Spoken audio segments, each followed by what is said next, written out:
Sejam bem-vindos a mais uma palestra na Fraternal. Hoje recebendo a palestrante Maria Emília Botaro, com o tema Os Inimigos Desencarnados. Rádio e TV Fraternal sempre em sintonia com você.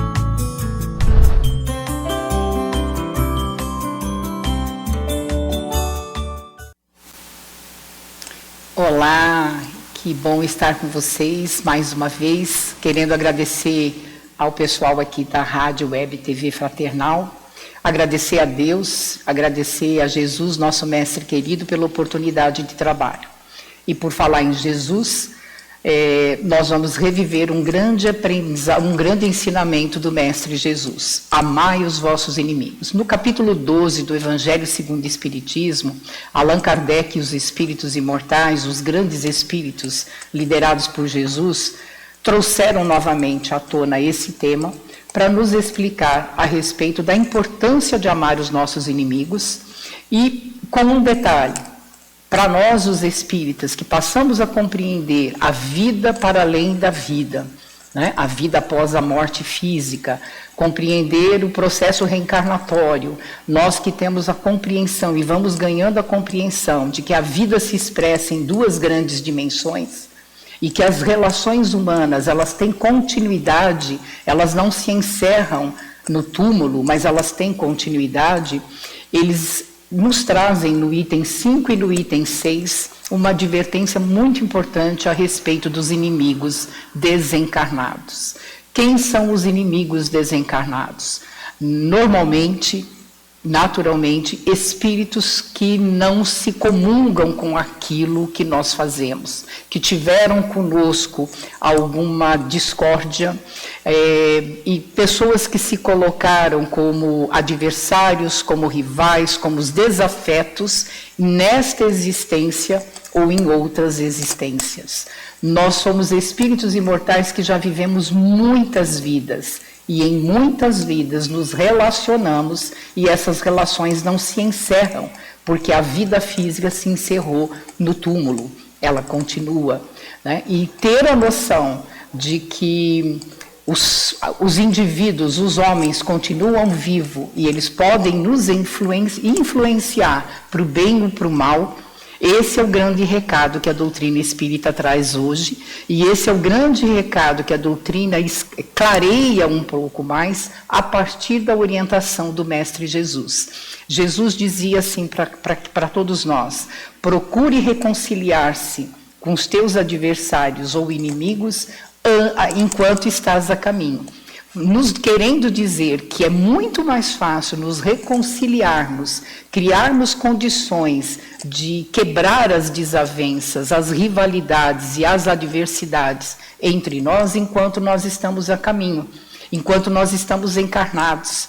Porque depois de desencarnados, nós continuamos nas relações, mas a dificuldade de percebermos a influência dos espíritos sobre as nossas vidas é bastante grande. Porém, a influência dos espíritos sobre nós é tão grande, que asseveram os espíritos a Allan Kardec quando ele pergunta: qual é a influência, ou os espíritos exercem influência sobre os encarnados, sobre os homens? Qual é o limite, qual é a proporção dessa influência? E os espíritos respondem: a influência dos desencarnados sobre os encarnados, a influência dos espíritos sobre os homens é tão grande que na grande maioria das vezes são eles que nos dirigem. Mas não fique triste, não tem só espírito ruim, espírito mau e espírito inferiorizado no plano espiritual. Nós também somos influenciados por espíritos de luz, por espíritos bondosos, por espíritos mais elevados. Vai depender exatamente de cada um de nós. Quando Jesus passou pelo mundo dizendo: amai os vossos inimigos, ele nos trouxe um roteiro que pedia-nos para não pagar o mal que o outro nos faz com o mal, mas pagar o mal com o bem. Faz o bem àquele que te provoca, àquele que te faz mal. Ore por aqueles que te fazem mal, que te perturbam, que te irritam. Não guarde rancor, não guarde ódio. Por que será que Jesus dizia tudo isso? Exatamente por quê que Jesus dizia isso para cada um de nós? Porque é isso que nós guardamos no nosso coração. É exatamente isso que a gente guarda no coração. O ódio, o rancor, a mágoa. E quando a gente guarda isso no coração, isso se transforma em matéria, em elemento, em energia, que vai vincular, exatamente isso, vai vincular a nossa pessoa àquele que é alvo do nosso ódio, do nosso rancor, da nossa mágoa, da nossa vontade de se vingar porque ele fez mal para a gente ou coisa parecida. Né? E quando isso mora em nós, é muito fácil sofrer a influência daqueles que não nos querem bem. Né? E eles podem estar desencarnados. Eu trouxe um pequeno trecho de um livro que eu gosto muito, Missionários da Luz, escrito por André Luiz, pela mediunidade do Chico Xavier. Esse livro, ele narra várias histórias, mas principalmente o nascimento, a reencarnação de Segismundo. Antes mesmo do capítulo que narra a reencarnação de Segismundo, André Luiz consegue trazer através da mediunidade a história de outros espíritos, e é bem interessante que você possa lê-lo para compreender um pouco mais essa dinâmica do relacionamento e da influência que os espíritos exercem sobre nós, né? E os cuidados que nós devemos ter para que esses elementos, para que essas pessoas do lado de lá não venham a interferir de maneira ruim na nossa vida. Né? Mas que a gente possa compreender que eles existam, porque quem que não tem inimigos? Nós estamos rodeados de inimigos, mesmo que a gente não compreenda esses inimigos deliberadamente. Né? Ninguém vem com uma plaquinha assim, eu sou seu inimigo, Maria Emília, eu sou seu inimigo, João ou Maria.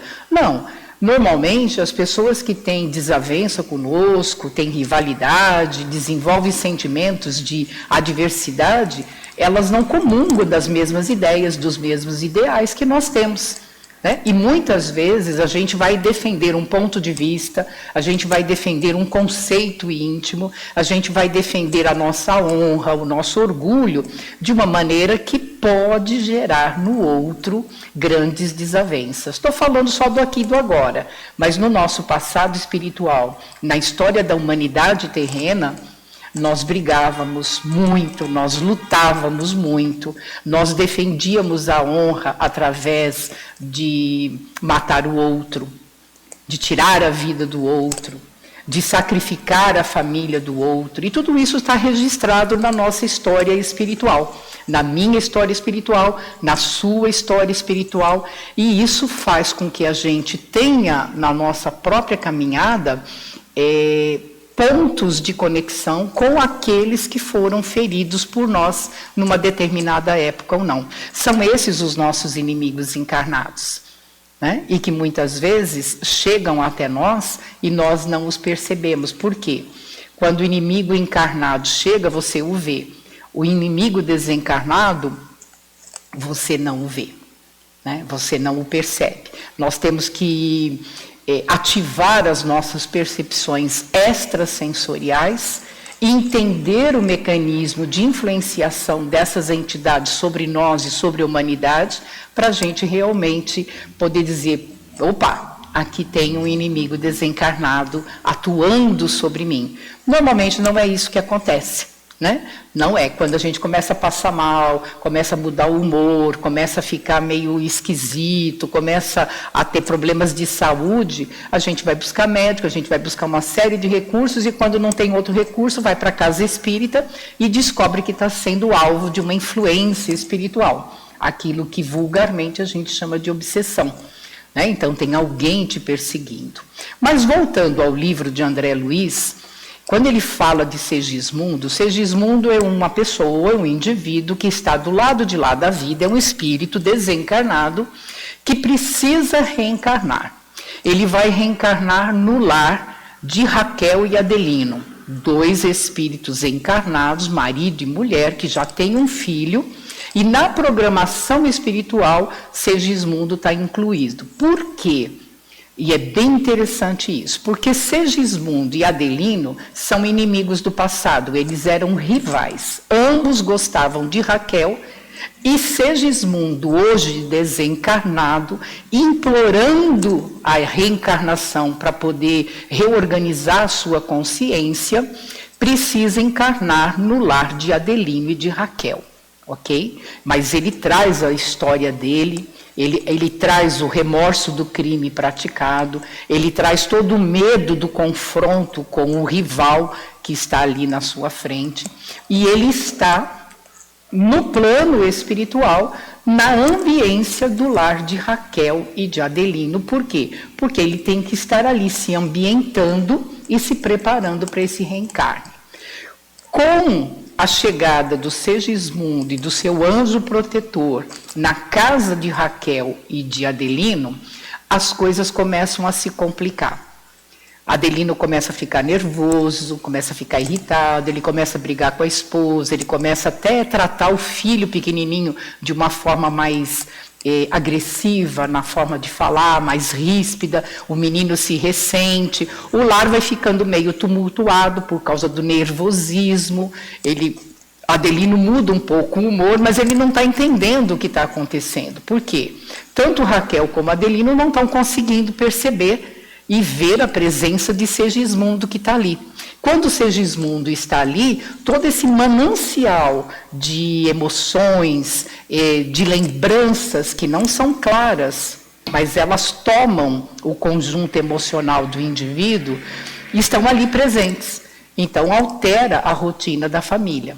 Segismundo do lado dos espíritos, no plano espiritual, temeroso, porque ele precisa do perdão de Adelino para poder reencarnar. Olha o trabalho que dá quando a gente não faz essa reconciliação, né? E tem todas essas desavenças. E Adelino, quando vai dormir, desdobra-se, né? Porque todos nós, como espíritos, ao deitarmos, dormirmos, enquanto o corpo adormece, o espírito se liberta. Porque quem dorme, quem precisa de repouso é o corpo. O espírito, ele continua as suas atividades. Então, quando Adelino sai do corpo, desdobrado em corpo espiritual, ele dá de frente com o Segismundo ali, na ambiência dele. O que acontece? Ele fica apavorado. Por quê? As lembranças do passado despertam e ele teme o seu inimigo, porque ele sabe, ele lembra que ele foi morto pelo Segismundo. O que acontece na matéria? Ele acorda assustado, no meio de um pesadelo, com a sensação de que estava sendo perseguido, porque essa é a tradução dos sentimentos que ele está tendo ali. Ele vai ficando cada vez mais ansioso e as noites vão se desenrolando dessa forma. E Segismundo muito preocupado. Nessa altura do campeonato, aparece então Alexandre e André Luiz. André Luiz, o narrador da história, em espírito. Alexandre, o mentor espiritual que vem socorrer tanto o protetor de Segismundo quanto Segismundo e toda a situação. E eles esperam um momento adequado. Qual foi o momento adequado? Raquel era muito fervorosa, sempre orava, sempre fazia as suas preces, já estava praticando, de uma certa forma, o evangelho no lar, e uma noite, quando o garoto de 3 ou 4 anos, filho de Adelino, ele fica muito chateado e pergunta para o pai por que o pai está triste, porque o pai está entristecido, está meio cabisbaixo. A mãe sugere que eles façam uma oração. E tudo aquilo vai se desenrolando. A oração, a conversa, o pai dá uma quebrada naquela animosidade. Quando ele vai dormir, o Adelino está muito mais bem preparado para o encontro. Então, o mentor Alexandre, ao desdobrar-se Adelino do seu corpo, chama-o para o lado e conversa com ele. E aí André Luiz diz assim: compreendi, a partir dessa visão, que a aproximação de Segismundo despertava em Adelino reencarnado todas essas reminiscências. Ele, que fora vítima de outro tempo, não conseguia entender o que estava acontecendo com ele.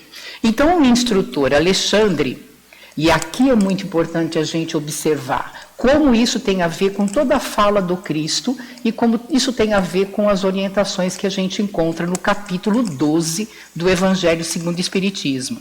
Então o instrutor, chamando Adelino, fala para Adelino assim: ainda que esse seu irmão, apontando para Segismundo, te procurasse na condição de um adversário, ainda que esse irmão te procurasse como um inimigo feroz, você, Adelino, deveria abrir o seu coração de modo fraternal. Não importa como ele chegue, mesmo que ele chegasse como inimigo feroz do passado, a tua obrigação é ser fraterno. É o recado para todos nós. É o recado para todos nós. E aí completa o nosso querido Alexandre, ele dizendo assim: só que ele te chega como um irmão sofrido, querendo reparar o erro cometido. E bastou para que se quebrasse todas aquelas defesas de um e de outro, né? Porque nesse momento não é o ego, não é a personalidade nem de Adelino e nem de Segismundo que fala mais alto, mas a alma imortal, diante de seres espirituais cuja moral consterna, cuja moral quebra essas defesas que nós criamos ao longo das nossas experiências, e a alma se abre. Então Segismundo se abre para pedir perdão, mesmo ainda meio temeroso. Ele se ajoelha diante de Adelino e fala: meu irmão, me perdoe e me receba como teu filho. É muito lindo esse diálogo dentro deste livro. E Adelino, assim, meio tocado ainda, mas tocado nas fibras mais íntimas do seu coração, ele diz: te recebo como meu irmão e te recebo como meu filho. A partir daí, o desenrolar da história vai realmente aproximando os dois. Adelino já não acorda mais com aquela indisposição, né? Ele já não acorda mais irritado, a esposa já não precisa mais dizer para o filho: não, teu pai está muito preocupado com o trabalho dele, porque normalmente é isso que nós fazemos, a gente dá essas justificativas, né?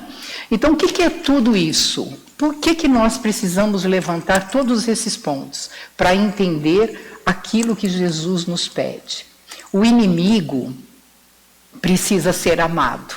Mas o inimigo não vai ser amado como eu amo o meu filho, como eu amo o meu esposo, como eu amo aquela pessoa que perto de mim me traz muito carinho, muito amor. Não é dessa maneira que eu vou amar o meu inimigo. De que forma que eu vou amar o meu inimigo? Eu vou amar o meu inimigo não desejando a ele o mal. Eu vou amar o meu inimigo, aquele que me causa mal, aquele que me constrange, aquele que se coloca como meu rival, aquele que aqui na vida encarnada ou na vida do lado de lá se coloca como um adversário. Eu vou tratá-lo como um irmão necessitado do meu entendimento. E como diz a mensagem no item 5 ou 6, aos espíritas, a nós que compreendemos o lado espiritual, é cobrada essa postura de alguém que entende e que precisa se esforçar para fazer o maior trabalho que eu acredito que nós temos que fazer na Terra, que é perdoar. Perdoar. Primeiro, perdoar a si mesmo, né, por estar nessa condição, porque quando o outro se coloca como adversário, como que nós nos colocamos? Da mesma forma. Se o outro vem com a arma, nós vamos com as defesas, e nem sempre nós nos defendemos com o amor, com o perdão. Jesus está pedindo, e os espíritos iluminados estão rogando para que a gente atenda a essa orientação, né? Para que a gente se desarme destas armas que levam à guerra, levam às disputas e levam a um processo e a um círculo vicioso de inimizade. Por quê? Se Adelino e Segismundo não se perdoam nesse momento, eles continuam.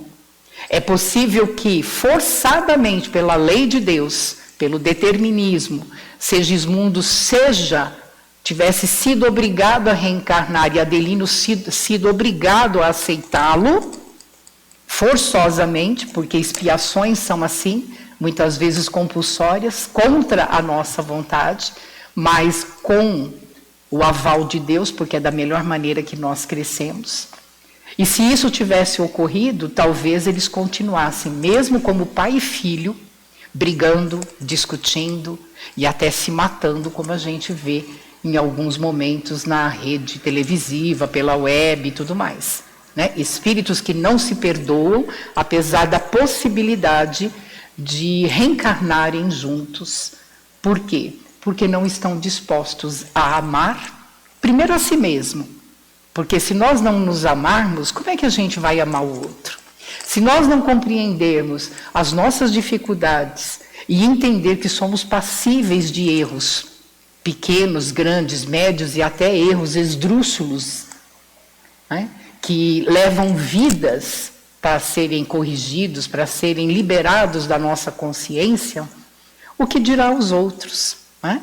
Então as lições de Jesus voltam com essa força. O inimigo desencarnado, a gente entende que é um irmão batendo a nossa porta, cobrando algo que nós fizemos. É que a nossa memória física, a falta da lembrança do que fizemos em outras encarnações, equivocadamente nos faz ficar num lugar de vítimas. Às vezes as pessoas nos procuram no centro espírita e falam assim: ai, Maria Emília, eu estou aqui, mas eu acho que eu estou com encosto, sabe? Porque está difícil. Então, fica com o encosto. E não é encosto, não é obsessor, né? É um espírito. Um inimigo, ou alguém que se coloca como inimigo, porque em outra época, em outro momento das existências anteriores, você prejudicou, você matou, você vilipendiou, você tirou a mulher do outro, como fez o Segismundo, você roubou a fortuna, você caluniou a ponto da pessoa perder tudo que ela tinha, perder a dignidade, inclusive. E a lei de Deus, ela dá a cada um segundo a sua obra.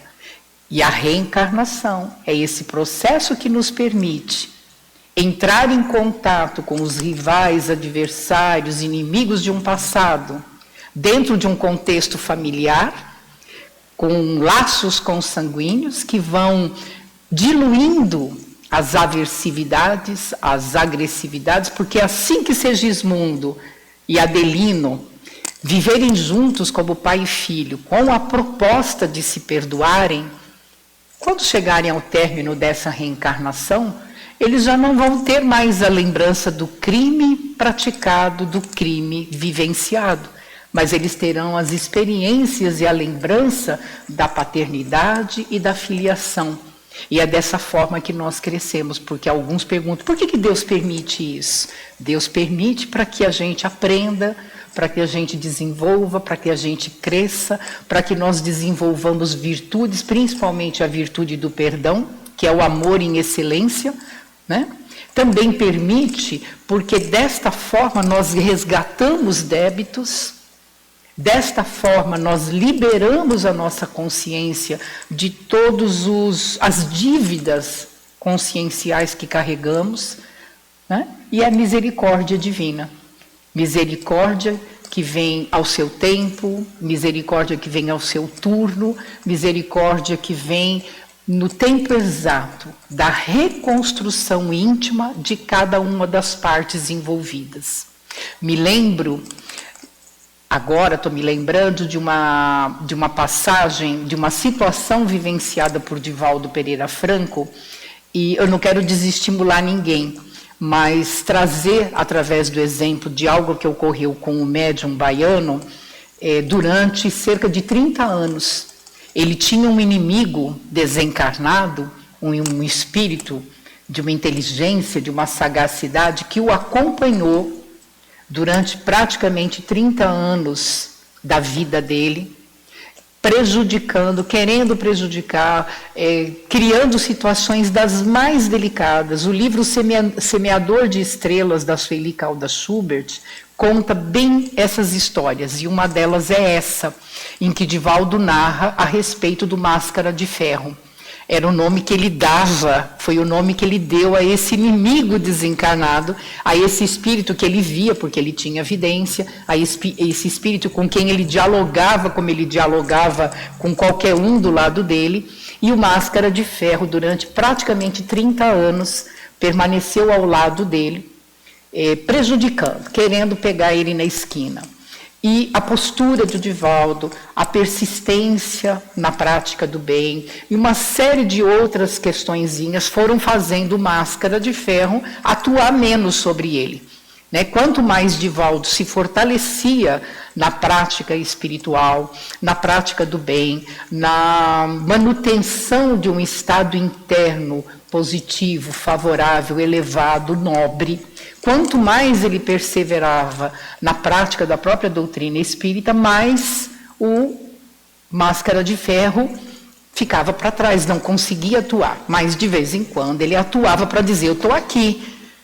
Ele servia, inclusive, como força ativa para perseverança, para não desistência daquilo que Divaldo tinha colocado como meta de vida nessa encarnação.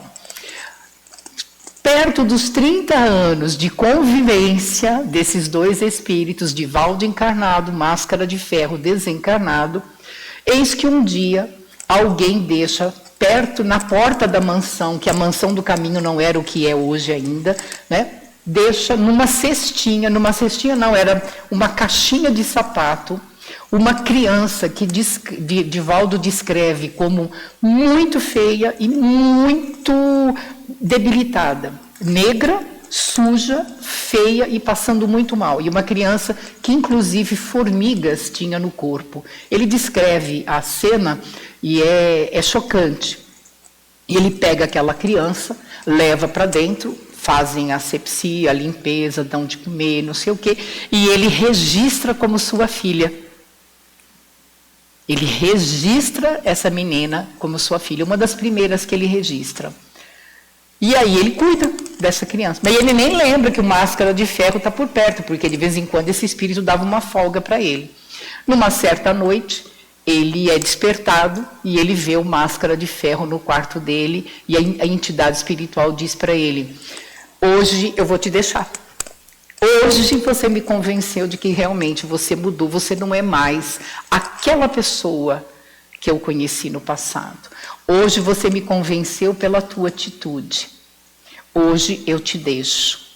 Porque esta criança que você está recebendo hoje, que é esses dias, porque já tinham alguns dias, essa criança que você recebeu, que você não perguntou de onde vinha, você não se preocupou com a cor dela, com a aparência dela, com nada que ela tinha, que você deu o amor que você deu, e ainda você deu o seu nome, essa criança é a minha mãe reencarnada. E por isso, eu vou te deixar em paz, eu estou indo embora. É comovente, é algo que preenche o nosso íntimo e fala, poxa vida, mas também são lições de persistência, de perseverança, de determinação, porque não basta a gente orar 1 ou 2 horinhas, ou 3, 4 dias. É uma postura interna, é uma posição íntima na vida, porque é a oração, é o pensamento positivo, mas principalmente a minha ação no bem que me preserva de toda e qualquer interferência para o mal. Não significa que a gente não vai tê-los, como Máscara de Ferro, passou 30 anos do lado do Divaldo, mas ele não conseguiu. Ele foi sim um instrumento da vida maior para a perseverança e o trabalho que o Divaldo elaborou. Então, se Divaldo de vez em quando dava uma molejada, como todos nós molejávamos, o Máscara aparecia e falava, meu filho, vou te pegar na esquina. É mais ou menos assim que acontece.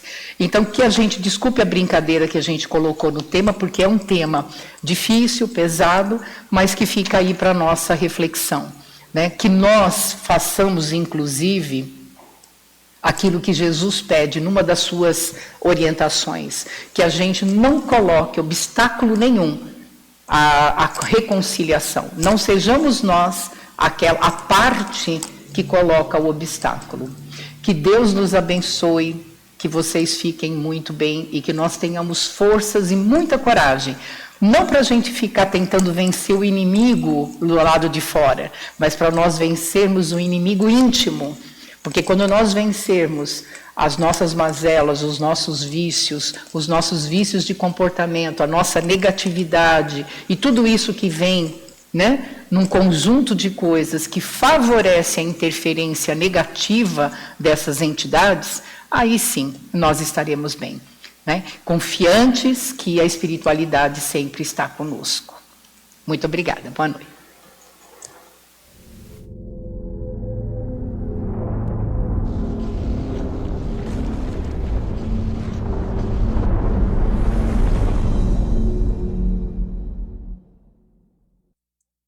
Acabamos de apresentar mais um programa Palestra na Fraternal. Sempre uma palestra diferente com temas ligados à doutrina espírita. Assista pelo YouTube, pela TV Fraternal e também no Facebook. Ouça pelo aplicativo da Rádio Fraternal e pelo site fraternal.net.br. Rádio e TV Fraternal, sempre em sintonia com você.